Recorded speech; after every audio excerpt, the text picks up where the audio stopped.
উজি, তুমি রাজা কৃষ্ণচন্দ্রের কাছে খবর পাঠাও দাঁড়িপাল্লার নির্বাচন করার। এটাই আমার আদেশ, তাড়াতাড়ি পাঠাও। জি হুজুর। এ কি, নবাব বাহাদুর আমাদেরকে দাঁড়িপাল্লার নির্বাচন করতে বলেছেন? যাক, এবার তাও সত্য ও ন্যায়ের জন্য কেউ এসেছেন। আমার সবাই রাজি মহারাজ। আমরা নির্বাচন করব। আমরা নির্বাচন করব। আচ্ছা ঠিক আছে, কাল সবাই এক হয়ে মিছিল হবে, সবাই বুঝতে পারবে, আর সবাই হাতে একটি করে দাঁড়িপাল্লা নিয়ে আসবে।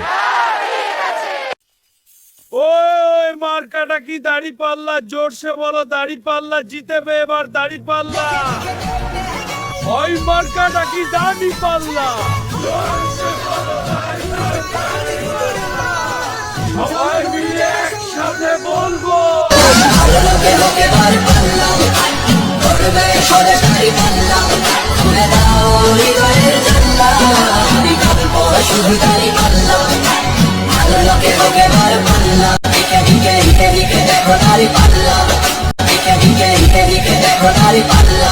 খুলে